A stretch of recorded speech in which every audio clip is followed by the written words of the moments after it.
We've been holding it down. What's happening, YouTube? It is the first live stream you get from the Avengers of Life Gains and Current Culture. It's me. It's that living legend, Larry, wearing a very nice shirt, of which you can get from shoplifegains.com. My brother, how you feeling on the first day of 2021? First day of the year, man. Trying to get those life gains going. You know? Hey, you off to a rocking start. That's the color of money you wearing. Little green, little blue. You know, hey, you definitely can get. Here we go. We got a Detroit sighting in the house. We got a Detroit sighting in the house. It's my man T, the stream. What's happening? Happy New Year. Happy New Year. Same to you guys, man. Happy New Year's to you and everyone else that's on. Mike, Tressa, what's good? Tressa C.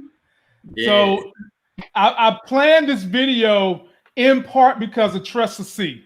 So a lot of this video is inspired by her, because I really wasn't about to do it, because I really was just chilling today. The baby just having fun, just using me as a jungle gym. But because of the love I have for our subscribers, I threw something together just for her. She wanted us to kind of review the good and the bad of 2020. And she wanted us to just kind of talk about the politics, stocks, what was good, what was bad. So I put together that, and we will end tonight talking about power predictions. And so, fellas, why don't we start with a recapping of what happened this past year, in the year of 2020, that saw a whole lot more lows than I feel like it's seen in terms of highs. So take a look at this to see if it jogs your memory of a lot of things that happened in 2020. 2020 has not been a kind year. It's been a year that preyed on the weak and the sick, a year that claimed lives and tested trust, a year filled with division and upended by chaos. It's been a year dominated by staggering loss of life across the world. But it's a world still filled with courage, compassion, and heart. Pandemics occur. They have always occurred, and they will occur. It would be really shameful if we don't learn from what we've been through. Amidst tragedy, we learned that we know how to put others before ourselves. Despite resistance, despite pushback, we persisted. This is a world of resilience, a world propelled by the belief that overcoming the impossible is in fact possible. With the inspiration of innovation, we were once again reminded that nothing is out of reach and that we should shoot for the stars. Faced with the kind of viral enemy the world hasn't known for generations, we witnessed every day the true meaning of what it is to be a hero. Society reckoned with inequality, and people took to the streets and used their ballots to make their voices heard. Let's stop thinking that our voice don't matter. That's right. And vote! Heroes have walked among us and will again. Records were shattered and barriers were broken. While I may be the first woman in this office, I will not be the last. We imagine a tomorrow filled with unity, not division. A tomorrow that delivers equality, long overdue. A tomorrow galvanized to tackle the world's great challenges. 2020 upended norms and our understanding of normal. It was a year no one could predict. But we've endured hard years before. We've endured tragedy before. We emerged from those years stronger, wiser, better. And so it will be with this year, too. Fellas, a brief look at what happened in the past year. And Larry, I'll give it to you first. Give me your highs and your lows of 2020 and anything that was impactful that happened in your life. I mean, the lows obviously are has been being locked down and, having to deal with the pandemic. I mean, I've been lucky enough that I haven't had anybody in my immediate sphere that has been directly affected by it. I mean, there's some people that are like, you know, second and third removed that have been touched by it, but for like, I haven't had anybody in my immediate family or, you know, that have been sick or passed or anything. So that's been a blessing. But just being sort of locked down, I like to move about. I like to travel. You know, if it was not for this pandemic right now, I probably wouldn't be here. I'd probably be in Vegas at CES right now, you know, or preparing to go, you know. And I know last year you and I talked about doing it together. Yes, I was going to say, we talked about this last year, doing it. Yeah. So we would probably, if we weren't there already, we would definitely be, you know, preparing to go. But that, you know, that's been the biggest part for me. I haven't seen my mom and my brother in almost a year. And, you know, the last time I saw them was actually right after last CES. So, you know, in a few days, it'll be a year I haven't seen them. So that sucks to me. Honestly, one of the brightest spots of this year, and I know some people probably don't feel this way about their own lives, but my wife is, you know, she used to only work from home on Tuesdays, and now she works from home every day. And I love having my wife here every day. I think it's fantastic. I work from home, and I would spend a lot of time at home by myself, you know, because I work from home. And now she works from home every day, and I love having her here every day, all day. So that has been a bright spot through all of this. That you know, it was very unexpected. And you know, when this all started, I wasn't sure how we would do with that, because you know, it's one of those things when you have a spouse that works outside the house and they're gone for 12, 15 hours a day. And now all of a sudden you guys are up in each other's face all day, every day. You never know how it's going to turn out. And luckily we haven't gotten on each other's nerves that bad. You know, we've had a couple of things, like anybody, when you're around each other, you get on each other's nerves because, you know, I don't rinse out a plate or something, or do something stupid, or just keep farting around her too much. And then, you know, I pluck her nerves to the point she's like, ah. But in general, I think we've done well. So that's been a unexpected thing and a pleasant surprise. T Streams, give me your breakdown for what was 2020, the good and bad that's going on with you. Man, I tell you,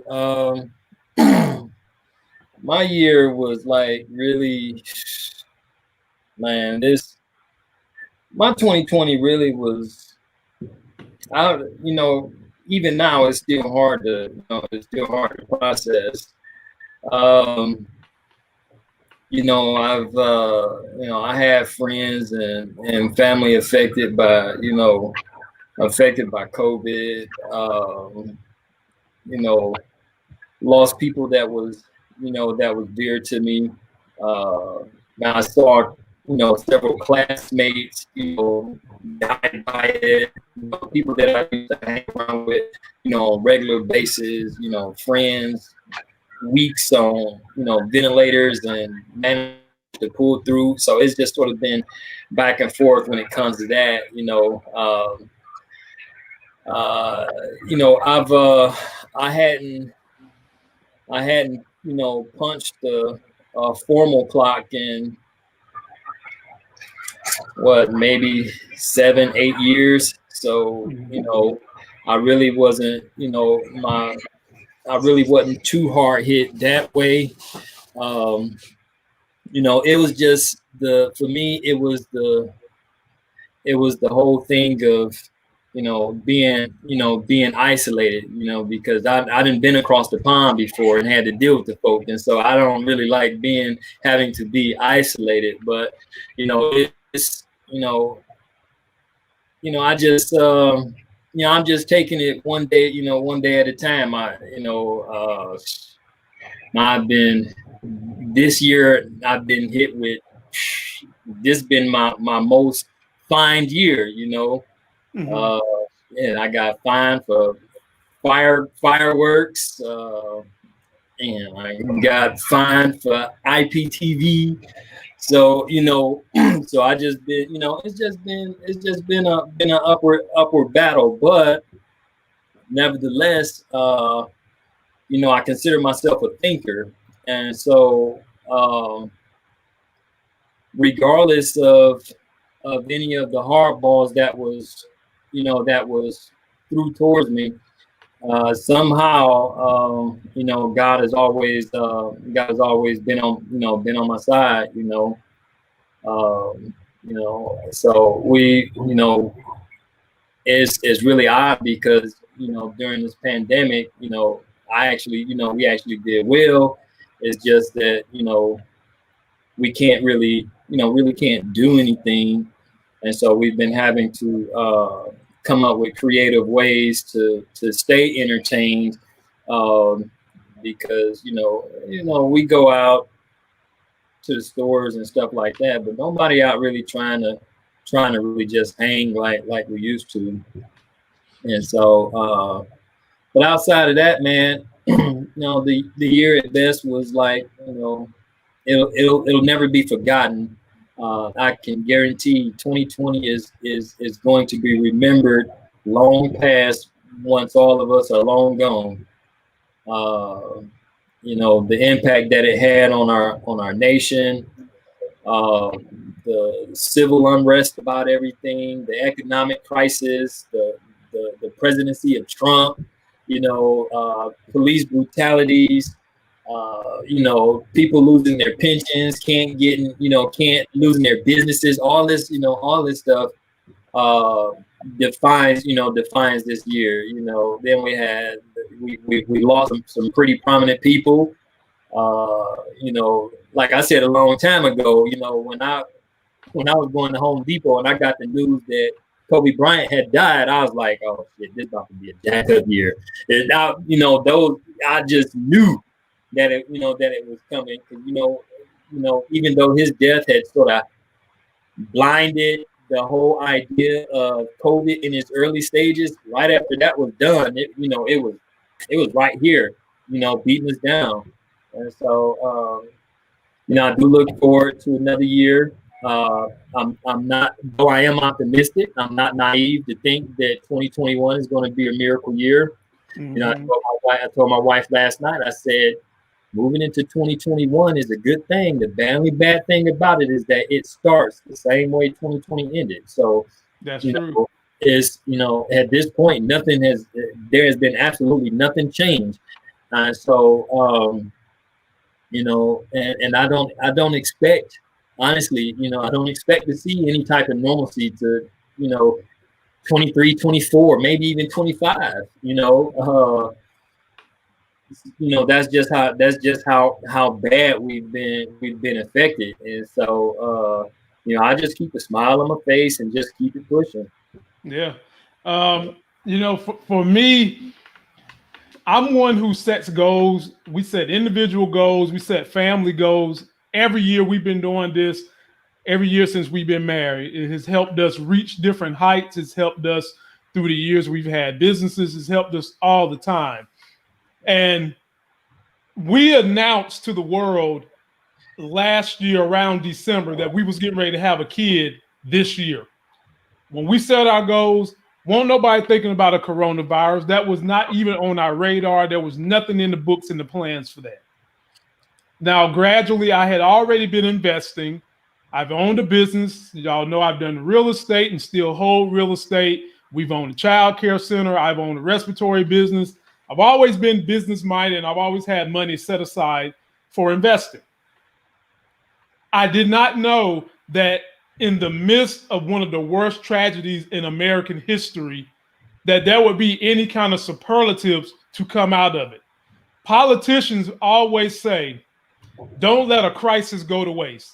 And that used to irk my nerves. But I understand what they're trying to say to be positive in a moment of darkness. So two things came for me. This COVID-19, this lockdown, actually forced me to really get deeper into my science of stocks, bonds, and investing. I had always done it. I've talked to Larry for 2 years straight that I wanted to do more of the financial part of my YouTube because I'm passionate about that. It's helped me get to where I'm at today. And Larry would always say to me, well, you should do it. You like doing it, you should do it. I really wouldn't do it, but this year gave me an opportunity to do it. And not only did I do the stocks, it changed my life. It changed the life of some of you people watching. and it's helped us get off to a better footing in a time when things were just chaotic for so many of us. We didn't have any hope to gleam on to. Hopefully this channel has helped you guys understand the stock market better so that you can go and do better in these next couple of years. That was one thing. The other thing, like Larry said about him and his wife. Now, my wife works a job where she's got to be in the hospital, she's got to be in clinic, and she writes grants as a physician. So she's had a whole lot more time to be home. And so she has always been an inspiration for me to get things done. And as a unit, something that happened, we just talked about it. This little thing right here was born on July the 9th. And in the midst of everything that was going on, all the racial strife, the COVID, all the things that would depress somebody who's stuck in their home. This little thing right here kept me from feeling depressed, kept me from feeling stuck. Now, I don't know why my wife took this picture of this shirt with the baby saying I'm with stupid, because she can't be talking about me. It definitely can't be me she's talking about. But through everything that happened, ladies and gentlemen, I want to say that my wife, my child, my compadre sitting right up here talking with me on this YouTube, you the subscribers, and this renewed study of the market has helped me come through all the lockdowns, all the innuendo, all the bad things that could have pulled down the average person this year. And so for that, I'm going to say thank you to you guys, my brothers. Thank you to you people, my sisters and my subscribers out there watching. And let's just do the best we can through what might be another very, very rough 2021 to help each other come together, talk about the situations and how we can ultimately get life gains. And fellas, I got one more thing I want to cover from 2020. T-Streams, you hit on it a little bit. So we're going to watch this and I'll give it to you first. But this is just a remembrance, ladies and gentlemen, of the people we lost in 2020. And having said that, if you still have loved ones that you haven't told you love them, if you have loved ones you have some petty strife with and you can overcome it, try to make things whole with those people if you can. Take a look at this.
This just in, actor Chadwick Boseman has died. He was just 43 years old. Everybody is the hero in their own story. He, of course, starred in Black Panther. The impact of that is something that nobody can actually write about yet. I hope people are proud when they finish watching the movie. He broke stereotypes and became a role model for Black youth. Boseman had been fighting colon cancer for 4 years, but never spoke about his diagnosis. Boseman has probably begun a weight loss regimen for a future role. Superpower you wish you had in real life. I wish I could freeze time. You gotta get sick of hearing Wakanda. No, I want Wakanda. I want us to be Wakanda. Wakanda represents a thing that people are proud of, people aspire to. We know what it's like to be beneath and not above. And that is what we went to work with every day. If we're around here assuming that the Black characters in the show are criminals on drugs and deadbeat parents, then that would be stereotypical, wouldn't it? He slid my resume back in his desk and said, "We'll be watching you." Dang. T-String, I can't lie, man. Him and RBG are the two that hurt me the most. And also my man, Good Trouble. Those are the three deaths that had me just bent over the toilet, man.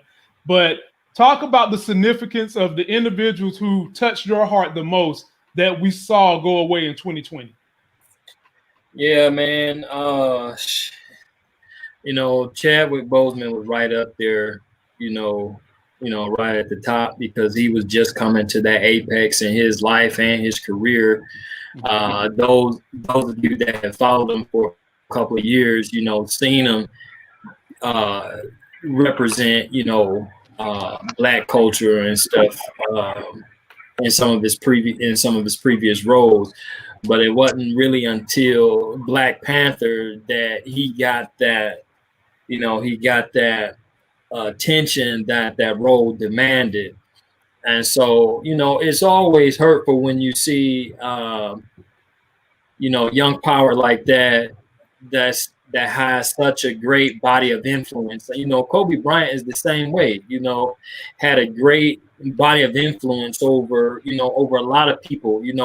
These are men or people that individuals actually look up to and be like, I want to be like him, or and so every time you lose one of those people, it's definitely a bruise to the culture,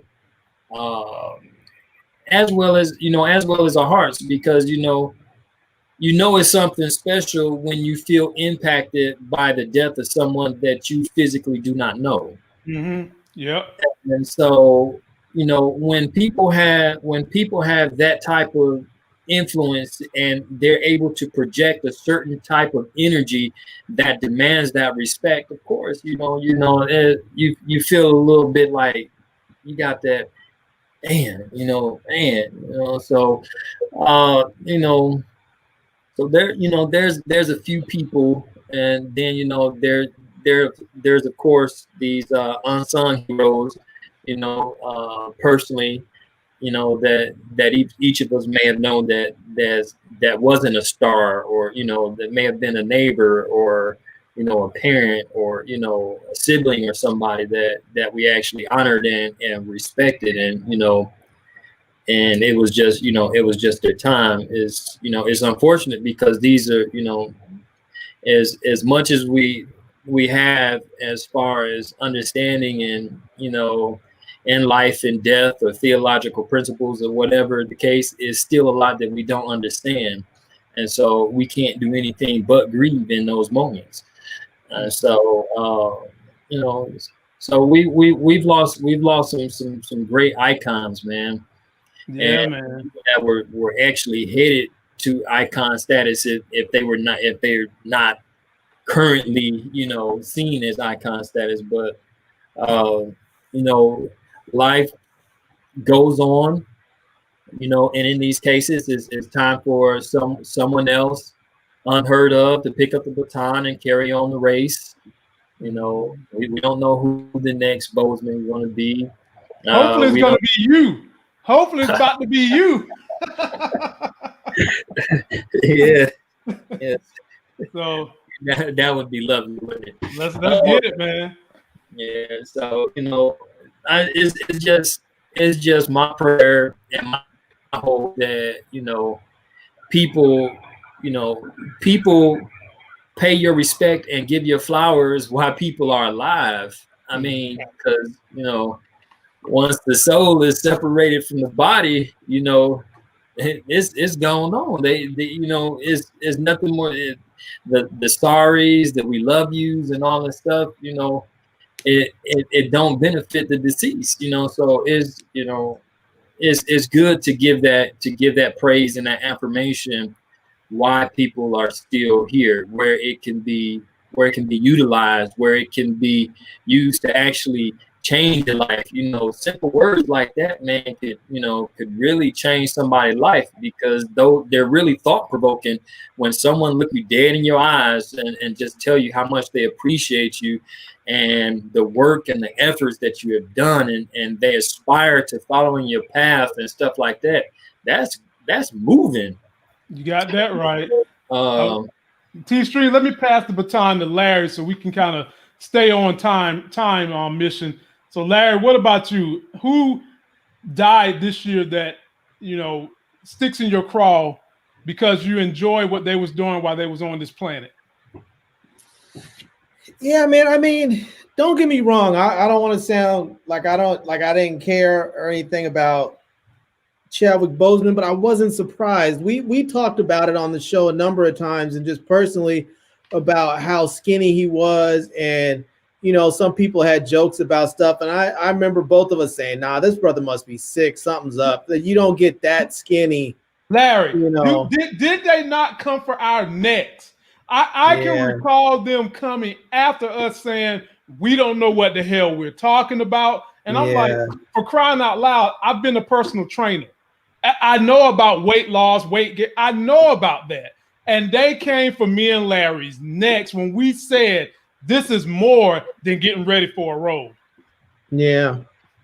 So I mean, the reason why I say that is because it didn't hit me as hard because it was expected. It's one of those things when you see it happen, you have time to mentally, emotionally prepare for it. You know it's happening. But I guess the one that really shocked me the most was Kobe, because I mean, I just not like I knew Kobe or that was my homie or anything, but I always had sort of a personal connection with him because I joke and say that he and I went pro the same year, because when I was in college, I was shooting, I was a photographer, and I used to shoot a lot of high school sports for a local newspaper while I was out on the East Coast. And one of the schools that I used to shoot was Lower Merion. And so, and I used to shoot Coatesville High School where Rip Hamilton went, and I would shoot Lower Merion where Kobe went. And they, those two were friends and competitors. And it turned out, I moved to LA the same time that Kobe went to the Lakers. And I remember shooting the Lakers, I think it might have been a preseason game or something. And I was on the sidelines, and he was like, "What are you doing here?" And I was like, "I'm going pro just like you are." And, we kind of laughed, and that was that. And so I always had that little bit of a connection. But when I heard when that helicopter crashed, because it was so unexpected and it just came out of nowhere, man, when I heard that, I just didn't even believe it, because it was one of those things you hear, like those internet rumors where they say someone's dead and you're like, yeah, whatever, man. And then that one turned out to be true. And it was just, that one was really terrible. And, it was just, it felt like, and this is the sad thing about this year, right? It felt like because of COVID and because of Donald Trump and the election and all that, there was so much horribleness going on that I don't feel like we really took the time to appreciate some of the people that we lost this year. It seemed like, no joke, it seemed like every other day there was somebody that was going out. It was just, man. It was a really tough year. I just saw the other day, I think it was day before yesterday or something, that Shabba Doo died. Now, I don't know if y'all remember Shabba Doo. Shabba Doo was the dude that used to break dance and pop lock. He was in that movie Breakin'. Yeah. Oh, yeah. He dead? Yeah, dude died the other day. He was only 65, but Shabba Doo was like, when I was growing up, that was my dude. I knew I was gonna be Shabba Doo, man. I was gonna be up there popping and breaking. And he used to hang out in LA, you know, up at Venice. I just knew I was gonna be Shabba Doo, you know. And so it's, you know, to hear that he went out, it was, you know, and then, you know, Mary Ann from Gilligan's Island, Dawn Wells, she went out too. It's just, it seems like this year has just been a nonstop barrage of complete just, I don't even want to say the word, but it's just, they just leaving here, brothers. Like people they disappearing up out of this joint left and right. I know. Somebody pointed out Tiny Lister, you know, who went out. I mean, we can't forget him. It's just the thing. There's so many. You don't want to forget people, but there's just so many that have gone this year. It's just crazy. Yeah, man. It's like this was a magnet year or something for death. And we did a report as a group on Shad, I forgot his last name, from WWE, who drowned saving his child. You remember that, fellas? Yeah. Man. The big wrestler, he died saving his kid. And that was this year. How do we forget that? I don't know, man. There's a lot of them. Yeah. And then, like Larry said, in the background of all that, we still are dealing with all the things going on with COVID. We're losing some 3,000 people a day right now. Yeah. On top of that. So like I said, fellas, we got to keep our people together. We got to try to stay united and try to keep informing people as best we can on our platform, because I'm a little concerned. This new variant of COVID, we talked about this the other day. It is making young people sick. Those people in their 20s that didn't see any effects of it until, you know, they're saying that you can have heart effects later on down the road. But these people will walk around asymptomatic. This new variant is causing those people to fall to their knees. Now, I've said, if you some a-hole who like to run around out here with no mask on, you need to get what's coming to you, because we're never going to get past this if you don't, A, wear a mask, and then B, take the vaccine. And a lot of these people talking about they ain't doing both. And now you got this variant. Maybe this will get people to get their ass in gear. I'm hoping. But yeah, I just say, man, I don't want to see people get sick and die, but I have to admit that the likelihood that you have a bunch of young 20-somethings and 30-somethings, maybe even teenagers, getting seriously ill, as terrible as that is, might be what is needed in order for people to stop going out and doing stupid stuff like going to big ass parties. Right. Just a couple of weeks ago, that Dan Canelo fight, they had like 30,000 people, something like that, in an arena for a boxing match. They were talking about, I think it was in Vegas or something, they had 10,000 people out in the streets for New Year's just earlier today. I mean, maybe that's what it takes, is for these younger folks to get deathly ill before they decide, you know what, it's time to stop. It's time to just dial it back, stay at home, wear the mask, but honestly, see, here's the thing. We're gonna have, and this is the scary part, is that you have all these young people that don't want to listen, they don't want to abide by you know, the CDC guidelines.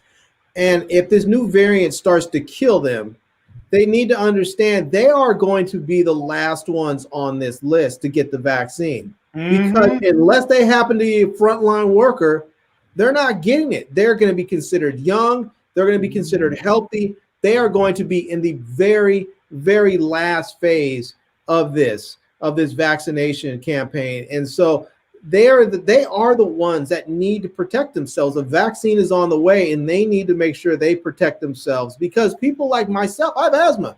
I'm in the next phase. The next phase that comes out, I'm getting vaccinated, you know? So people need to recognize that, and they're changing these phases. Some of them were supposed to go to all frontline workers. Some of these people are changing it up and going straight to old folks first, you know? Yeah. So I mean, they're already saying that they're gonna. That I know some of these hospital workers are mad because sometimes some of them are saying, "Look, you guys are younger. You're still healthy. We need to get them to old folks first. We need to get them people. We need to get people who have underlying health conditions, people with diabetes, people with asthma, people with heart conditions, all that stuff." And I mean, I don't control the phases, but I can tell you right now, when they tell me that my numbers call, when they say your phase is here, I'm in. I'm going right into my doctor and getting punched in the arm. Me too. Yeah, I'm right with you, bro. Last thing we're going to cover for best of 2020. This is another Tressa C event, fellas. We got to talk about the stocks that saw the greatest growth in 2020, and we've talked about pretty much all of them. S&P's top stock gainers. Larry, look at this list. Number one is Tesla, 743% growth. And we've both been on that train.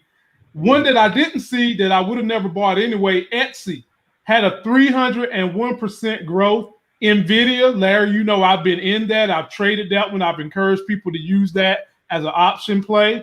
PayPal, been in that one. I've encouraged people to use that one as an option play. L Brands, I think you was trying to mess around with L Brands at one point in time, wasn't you, Larry? I don't think I bought them, but I was looking at them. He was looking at them. I was them. considering them for an option. Yeah, that's right. Yeah. Albemarle Corp, we never even looked at them.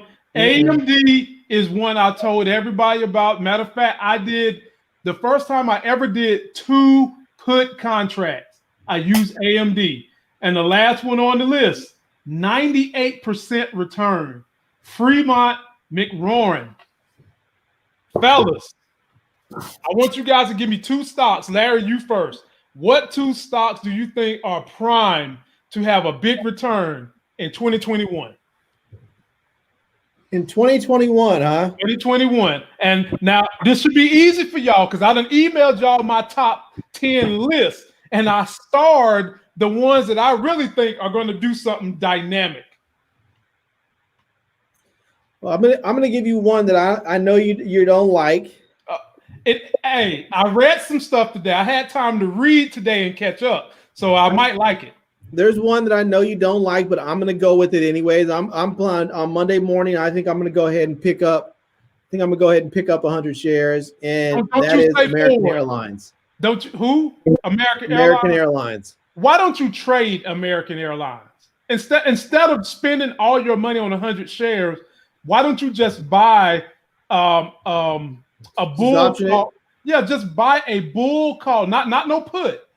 Buy a bull call that runs. When do you think that they're going to kick up? Like August or something, or you think it's summertime? Nah, I think they'll kick up probably March, right before spring break.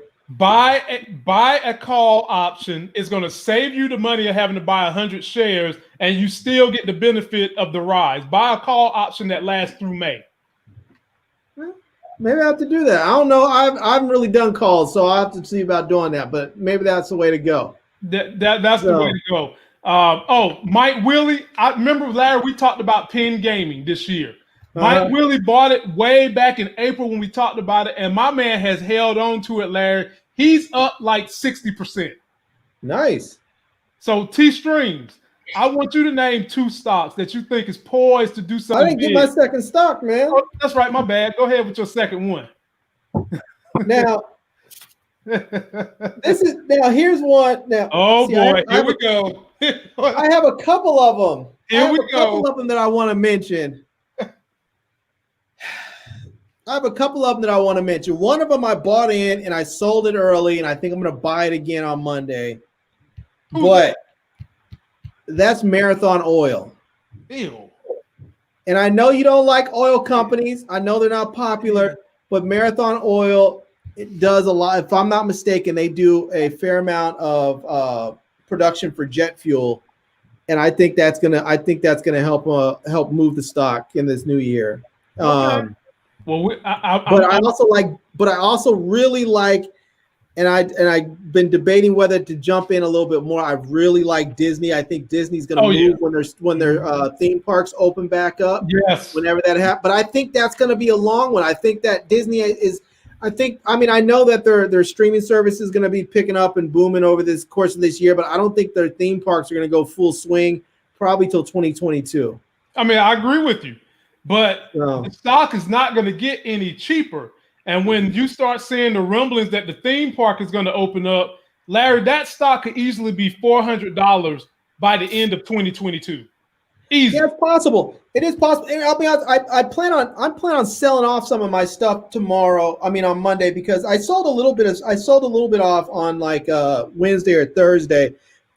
Just some stragglers, a couple that made a little bit of money, but we're just starting to flatten out. But I think I'm going to buy some more Riot, because I know that we talked about Bitcoin. I don't understand the technology or Bitcoin. I don't understand cryptocurrencies, but I can understand the technology behind it. I just don't understand crypto. And so I get that there's an underlying technology that people use for mining it, trading it. I get that. And a company like Riot, I can get behind.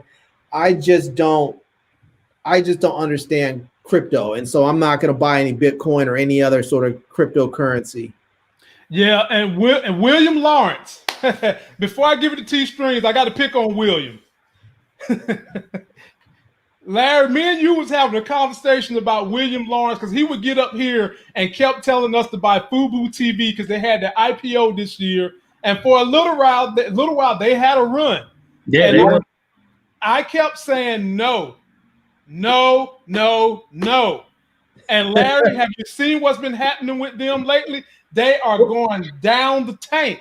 Yeah. I told y'all the fundamentals wasn't there with them just yet. Now, I hope my man I hope you got some money out that you jumped off that ship at the peak. Because I know you know a little bit about stocks, and I know you be reading the same stuff I read. So I hope you jumped off, but I didn't want any of that. So T Streams, what you got for two stocks that you see doing something well in 2021? Yeah, just one quick shout to Will, man. Yeah, I hope you did, man, because I got a lot of friends that took some major losses with that Fubo, because when it started plummeting, it was rolling like a snowball. And so I got some friends that took some real nasty hits, because when the way it started, it seemed like it was getting ready to go and just take off and shot up pretty fast. And so everybody was buying, and I didn't get wrapped up into it, but I was like almost this close. Don't do it. So look, let me jump in. Be More Careful has been following my shit up to date. Larry, he got in on Riot the minute I mentioned it. He got in at the same price I got in for $7.30. And he's up here talking about Orbicon that I sent y'all today. He's already been in it. Oh. He's already been in it. So it's like $8 and some change now. So he's already done made money on it. And I'm telling y'all, that's going to be a huge, huge stock coming up. But go ahead, T Streams. Yeah, so ideally for those who can wing it, you can't lose with things like Tesla, Amazon, Apple, and stuff like that. You can't lose, but everybody can go for those right now. Some good picks. What I think would probably be some nice hits. There's probably not really popular. So to speak, I would probably say Netflix. I think Netflix will end up doing good. And I just had a recent interest in Shopify as well. And so because what I'm seeing in this trend now is that Shopify has been stabilizing themselves as the longer more people have to stay home at work. I mean, stay home for work or stay home because they're unemployed. And a lot of people are moving towards the entrepreneurial realm. And right now, Shopify is the easiest setup for people to set up drop shipping, any type of services that they may have. And so a lot of people have been sort of using those avenues. And in a sense, it's been causing, their stuff to go. I think they're like, for the year, they're up like over 3,000% or something like that. And so, so that's let's say a little hidden gem, and you're not going to get the same returns as you would with one of the big boys, but something that you can slide in and get on that can carry you a little bit. I think it would be a good shot to add to your portfolio. Oh yeah, ain't nothing wrong with Shopify. I don't own it, but I own the big brother of Shopify, which is something called Miocard Libre. They are the South American version of Shopify. Their stock is $1,700. And Shopify has had a huge return this year. In their low, they was like $400. Now they're like $1,100. That shirt that Larry's wearing, that hoodie, that's from my Shopify store. So yeah, they're making huge inroads, and that area is the same thing as Etsy. Basically, it's just that Shopify is not in the S&P 500. So you can't go wrong with any of those plays. Your Shopify's, your Miocard Libre's, the one that I own. But another area I think some people should be looking at, I sent it to the fellas, Booking Holdings. Yes. The stock never goes down. It's an expensive stock. But when they make moves, you gain $50 usually every other week, because they'll sit dormant for a little while. They might pull back. Then they'll go up the same way Amazon goes up. They go up like $50, $40 every 2 weeks, something like that. So what is Booking Holdings? They own Open Door. They own Kayak. They own Priceline. And they are honestly, even though it's $2,000, they're at a discount right now. Their price to earnings, ladies and gentlemen, is very, very low. It's under 50. And that's very, very low. So that's one I've got for hot stop. Larry took my Disney. I believe in them. I mean, there's nowhere to go with them but up. T-Streams hit on Netflix. I believe in them. There's nowhere for them to go right now but up. Let's not forget about the weed stocks. Oh yeah, let's not forget. I think they're because we have more states that have legalized this year. Now, ladies and gentlemen, I'm down for those stocks, but I just don't see them getting the kind of that they're cheap right now, and I think that we might have a little more time this year for them to get a little cheaper. I believe in them for sure long term. Aurora Cannabis, ACAB, I believe in them. Planet 13, Tilray. The one that I told people in 2017 that has gone up 500%, Scott's Miracle-Gro, because people was getting the fertilizer and the drainage use from Scott's Miracle-Gro. So there's a lot of those. I do believe in them, but ladies, I don't think you're going to get a good return this year, but I do believe in those. So, and we're going to keep you guys posted. My other channel, the Life Gains Reviews channel, is going to be all about your financial moves. Stocks, stock market, real estate, new companies coming up on IPO, and another one that I sent everybody who's on my list that I think I want you guys to really be prepared for. When Robinhood drops their IPO, they're saying it's going to be a direct IPO, meaning that they're not going to do that investor bull job. Jump on that immediately, because the people that love jumping on your XPings, your Lees, your Teslas, they're all going to be buying up Robinhood. So you're going to want to jump on that. Even if you want to get short-term money, jump on that the day you can get your hands on it. I know I'm going to be in it. So when is they've been dropping, hints on when that's supposed to happen? They're saying sometime around April, May. Oh, don't worry. Don't worry. I'm going to let y'all know.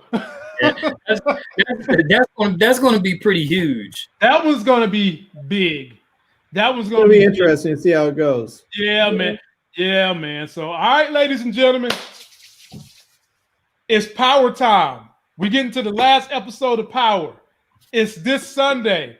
Let's take a quick final look at that trailer, and then we're going to give our final predictions, and we're going to see y'all off until Sunday. Ricky's dangerous. He'll say or do anything it takes to get whatever he wants. Mr. Sachs, call your witness. You told the cops? I'll fix it. You need to be careful. Kane's out of control. He's the fucking problem. And now he's the solution. D, something's up. I thought this would end many ways, but not like this. The government calls Tariq St. Patrick. T-Streams. I'm gonna give it to you first. Thoughts on what you think is gonna happen? Anything in that trailer jog your curiosity into a good written line of what's gonna happen in episode 10? Man, the whole trailer jogged my curiosity, but I always be off the mark. I'm like, man, every time I and so man, you know, they show just enough to show you something, but don't show you anything. Exactly. And so so look here. My main interest is really I see some awkward looks in that courtroom, but I know we have to wait till the end of that show to actually get any of that. You know, everybody looking funny. You know, Tasha, Method, Tariq, what's her name, Tamika. Oh man, everybody. Oh, that look there. It's like, oh man, I can't wait till they pin him to the floor. Now they look G'd up with that pinstripe on though. Hey, yeah, he's like he could be a criminal. Yeah, he's looking short there. Yeah, you give him his Dob and a Tommy gun, he'd be all right. Now this is what I'm concerned. This is what I'm thinking. When I look at that, the only thing I can think of is that Tamika done pulled she done pulled some type of trump card, because Tariq is on the stand and Cooper Sachs is looking absolutely behind him. He's looking behind him, not over to the side where Tasha and them is, but behind him. So T-Stream, let me help you out. Could it be? Now, ladies and gentlemen, you hear it here first, because we give you guys the absolute best theories. Even though some of y'all be trying to hate on us, we know we give y'all good theories. Could it be, T-Streams, that this face of Cooper Sachs is looking back because Tamika, through Tariq, has decided to call the person that is sitting behind Ottman, which is Riley, to the stand? You see that hair behind him? That is Uncle Sachs's niece, Riley. Could it be that Tariq told her that Cooper Sachs had her put some drugs in his cup to try to get information, and he got that illegal video, and Tamika decided that she's going to call Riley to the stand, who's trying to hide right there behind Ottman, and Cooper Sachs is looking like, no, the F y'all did not call my niece to the stand. I will take my editing writing money right now, Power. Give me my coins. You know, that would be a good way to stick it to Nancy without no Vaseline. Man. Because you see, look at that, look right there. That is Riley sitting right there in that corner in that courtroom. Yep. Blurred out. Yep. Yeah, Larry. I know they something. Larry, what you think? What's gonna go down in episode 10? Well, first of all, I want to say that Troop TV in the comment section from DC, I was about to give him a shout out till he told me that I never give good theories. Now I'm not. Now I'm gonna ignore him. Oh Lord, have mercy. But here's what I think, and you might appreciate this, Lamont. I actually think this episode we're gonna see some testicular fortitude from Carrie. We're gonna see that the prosecutor in her come out, and we're gonna see that because prosecutors are some tough MFs, and I think we're gonna find that she used to be a bit of a hardcore gangster on the prosecutor side, in that she's got something in her that she may have left that life behind her so she can go into academia. But I think we're going to see some of that toughness now that Monet's come on there. Has come on the scene. She's starting to look at some of these. She looks at some of these students on her campus as like her kids, her responsibility. And now I think we're going to see some toughness in her that we haven't seen before. Oh boy! It's about time y'all stop calling her Lock and Key, Conjugal Carrie, and Scary Carrie, and y'all give that woman the recognition that she rightfully deserves, because she about to I think show we're going to see Counselor Carrie this next time. Yeah, and I hope they do something to Eddie Winslow Bellamy here. Man, I'm not real something. Man, what? I'll say this about him. I'll say this about Zeke. I actually really like Zeke because Zeke has been in a very unfortunate situation with his family. He's tried to make the best of it, stay out of trouble, separate his college life from his home life. He's tried to keep all that separate. And to be perfectly honest with you, if you are a young man, a student, could you blame this brother for going after Professor Milgram? No. And once she said yes, would you blame the brother for doing what he could do to spit whatever game he had to spit to try and keep her? I mean, she's legit. She may be a little off kilter with her sex therapy or sex addiction, but she's still legit. Yeah, she more than legit, my brother. No.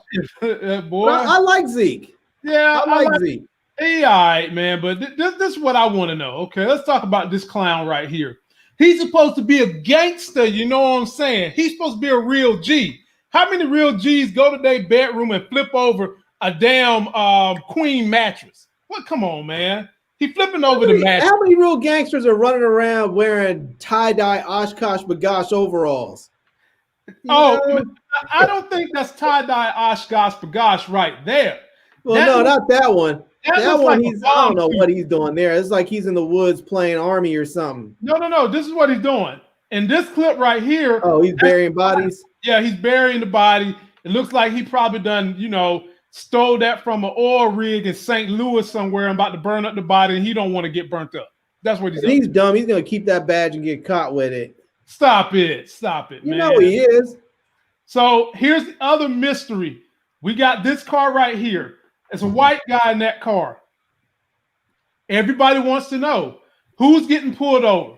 People have said it's Tommy. People have said it's Cooper Sacks. Somebody even said it's Stephen Ottman. Larry, who do you think is the white guy getting pulled over in this car? I don't think it's Tommy. Yeah. Nah, I think it's Trace. Okay. It's Trace, maybe Braden, but I don't think Braden's dumb enough to do something that's going to get him pulled over like that off campus. But I think that it might be Trace. Mm-hmm. And that's going to cause some issues because, Trace is, I don't know. First of all, I was thinking Trace might just go ahead and flip, but Trace is scary. But when push came to shove, he wasn't a punk. He was scary, but he wasn't a punk. So, okay. I don't know. T-Strings, who you think is in the car getting pulled over? Yeah, I don't think it's Tommy, and I really can't, they do a good job making sure you really can't see who the hell it is. But whoever it is, they in the BMW. So it's got to be somebody with some bread, but of course everybody got bread in this show. So let me see. He said, "White guy getting pulled over." Nah. Word on that. I feel on that. That's that. No, come on. Bad story writing right there. Well, no. So that might be the clue. See, if you're a normal white guy, they won't pull you over. But if you're a white guy with some predilection that society doesn't like, say being gay, like Stern's husband, they'll pull your ass over. Could it be Stern's husband's in the car? Nah, Stern's husband's not driving a little Beamer like that. He's gonna drive something a little bit bigger. Okay. He might be driving a little like a Maybach or Lambo SUV or something. Okay, so we've narrowed it down to Cooper Saxe, Trace. What other white guys is left?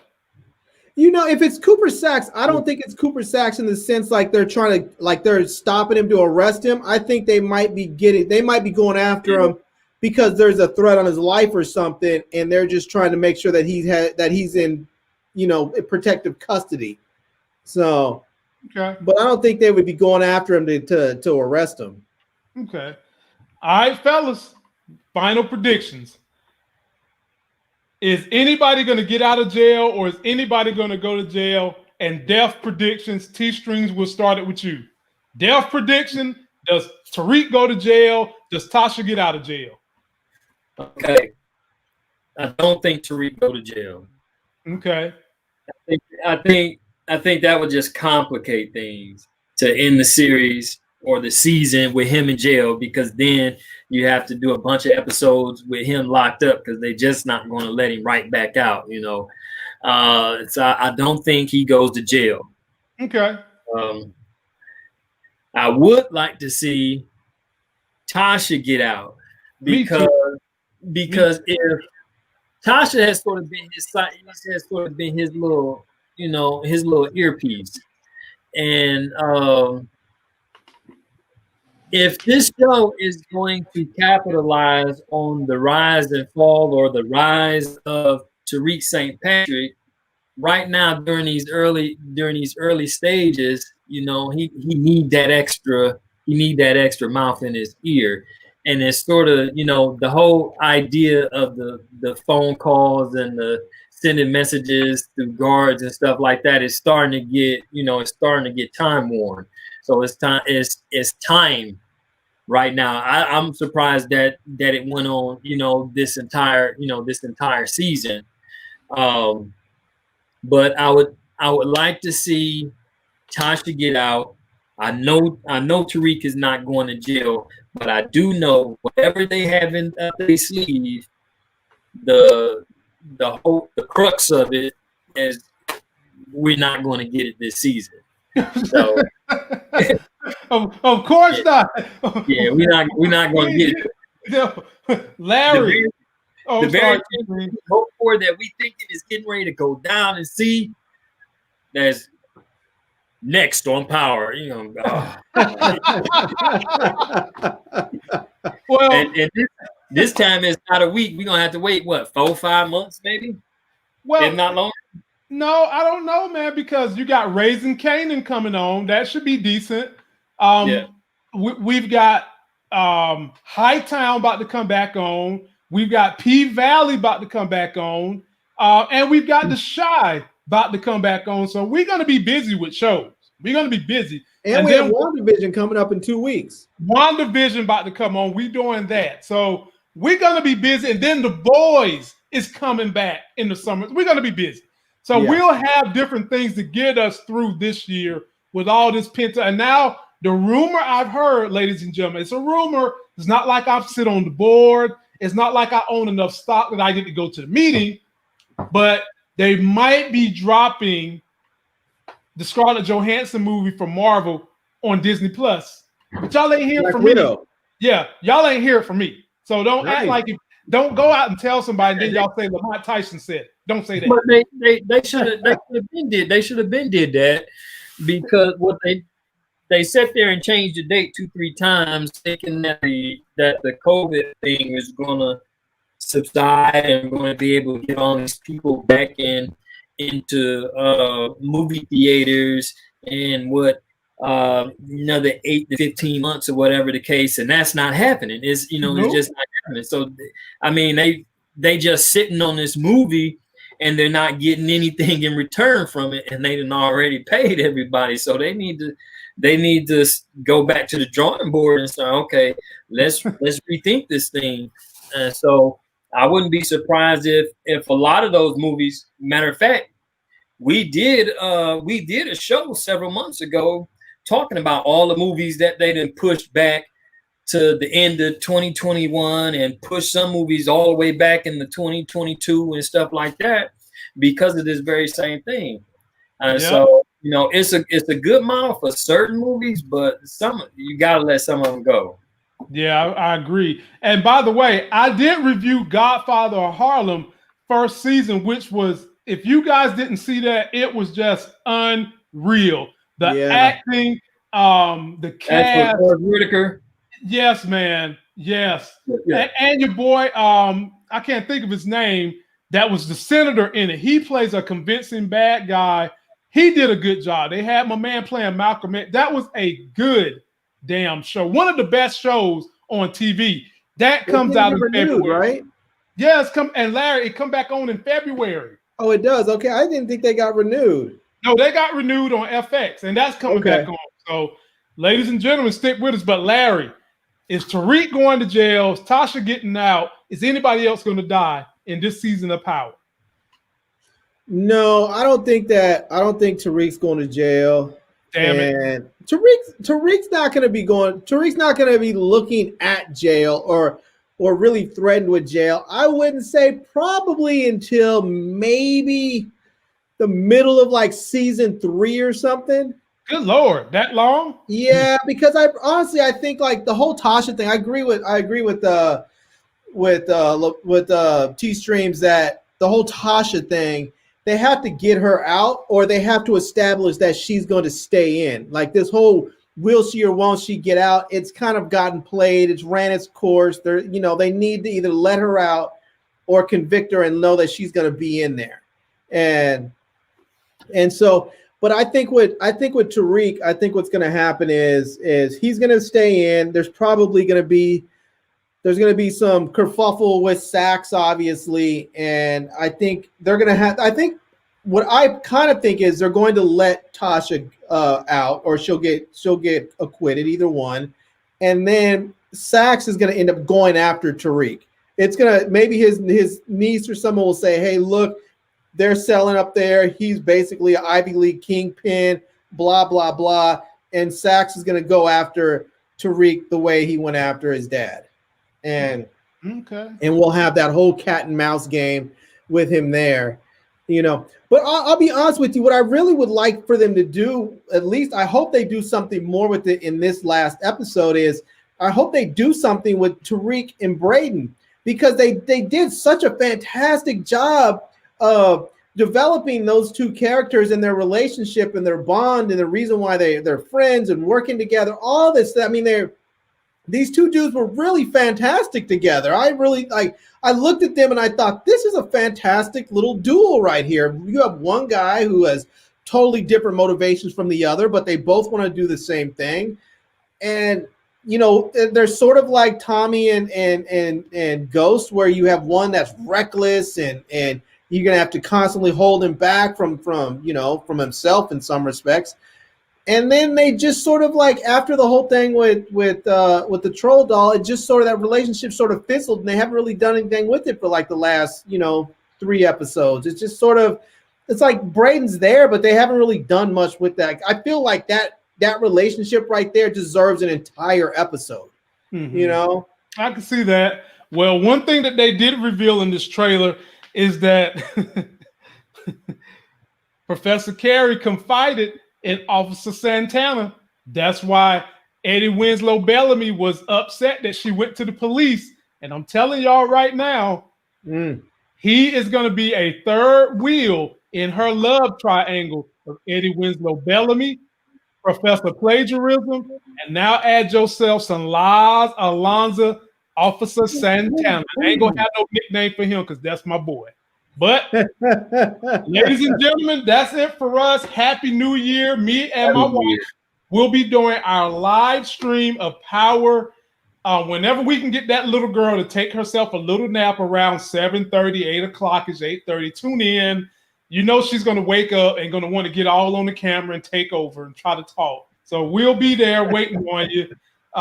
Any words you fellas want to give the people as we start this new year? They've already started on the right foot. They came here first.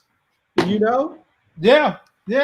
T-Strings, give the people a word of motivation as we get ready to get out of here. Yeah, there's nothing better in life than being able to learn from your mistakes. 2020 gave us a lot of opportunities to test our resolve, how resilient we are, to see where we excel and how we make mistakes. And so my encouragement to each of you guys is to start this new year off learning from the mistakes that you made in the previous year. Just eliminating those, whether it's finances, whether it's relationships, or whatever it may be. Just moving slightly different from what you did last year can cause a lot of happiness for you. And so that's where I would start. Learn from our mistakes, strive to continue to be better, and think of other people. If you can encourage other people, the world would be a happier place as well. Really, my folk, living legend. Give the people some words of encouragement as we get out of here. Yeah, my words probably aren't as encouraging. They're probably, not as inspiring as T Streams is. But I will say this: that I mentioned this at the end of the year. When we had our end of the year show, I will say this: that 2020 has done one thing, and that has revealed who your friends, who your family is, who your neighbors are.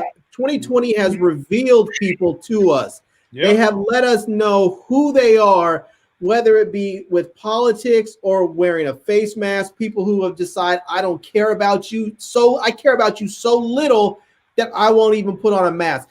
2020 has revealed people to us in many ways. And the reason why I bring that up now is because as Joe Biden moves in to the inauguration and becomes president in another 3 weeks, there's going to be a lot of calls for unification. There's going to be a lot of calls for people to put stuff aside and bringing the country back together. And I just want to say this: forgive, but don't forget. You can forgive all day, every day, but don't forget. Remember who you're dealing with. Remember who those people truly are as they have revealed themselves to you, and then forgive them. Do the right thing in your heart. Forgive them, but don't forget who they are, because you don't want to turn around and find a knife in your back. Yeah, good point. Good point. My words of encouragement would be the same thing that me and my wife have been doing for 10 years. I want you guys to evaluate your life, sit down, and make 5 realistic goals that you can achieve given the current climate of 2021, knowing that we still have COVID, knowing that we might be shut in, knowing that you are going to have to move in a way that you haven't had to move your whole life up until this last year.